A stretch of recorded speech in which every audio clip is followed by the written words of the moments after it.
Hello everyone, I'm PK. It's the first time I meet you all in this way. In today's video, I want to introduce to you the PK 5.0 sneaker in my hand. I believe you have been eagerly anticipating these shoes for a long time. So the 5.0 version has been in preparation for 6 months, and now it is finally being unveiled to everyone. Firstly, let's talk about the leather of this shoe. I started ordering it at the end of last year. We used original factory leather from Asian tan and Oya. Every part of the shoe is made to be a perfect one-to-one replica of the original. For cutting the shoe pieces, we use glass fiber reinforced plastic knives from the original factory. Many sellers in the market use ordinary steel knives to save costs because they last longer and cheaper.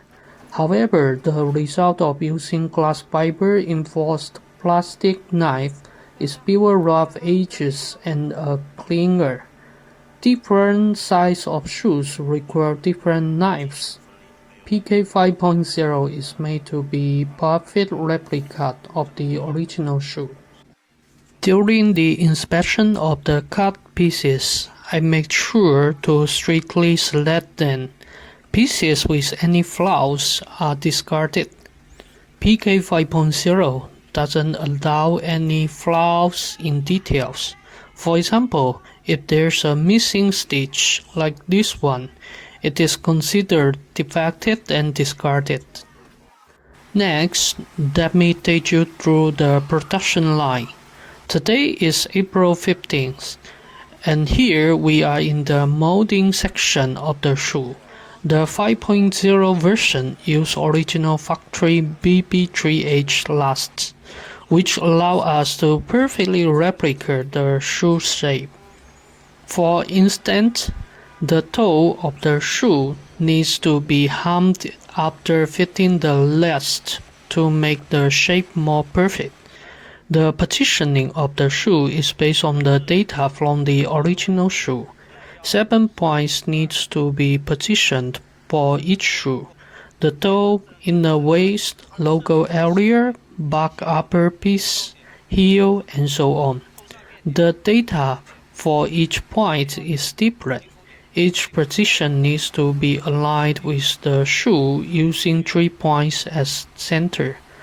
And then vacuum vulcanization is carried out. The temperature is 100 degrees and the time is set to 10 minutes before moving to next step. During polishing, we follow the lines drawn to create tension on the leather and clean it before proceeding to the next step. For the sole treatment, I use two types of glue: RB for treating rubber for prevent yellowing, and the benzene-free PU treatment agent, which is environmentally friendly and doesn't emit unpleasant odors. Of course, this also increases the production cost. Ordinary shoes in the market typically use regular glue, and when you receive them, you will notice a strong odor. When attaching the soles, precise alignment is crucial, and each pair needs to be symmetrical before moving on to the next step. The time in press machine is precisely set to 8 seconds, and the force is also calibrated to ensure the shoes are perfectly molded. However, the one I have in my hand is the first version I made. The positioning of the toe and the middle part of the sole is too transparent. Although over time it may gradually become less transparent during oxidation, the details cannot be perfectly replicated. So I made improvements. The jack front on the sole is printed using 3D UV print technology, whereas ordinary ones on the market using regular transfer printing. What you see here is the final version that I have produced, and that's what you will receive.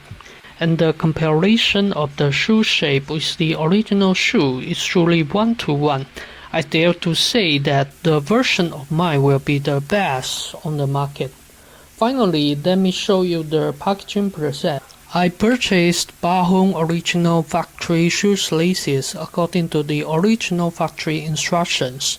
The cost of a single shoelace is around $1.8 US. The cost of making this pair of shoes is much higher than the ordinary versions on the market. I have put in a lot of effort over the past 6 months for customizing materials to develop and finally molding. Of course, I hope you can receive such perfect shoes. PK 5.0 has already been launched. Friends who like these shoes are welcome to purchase.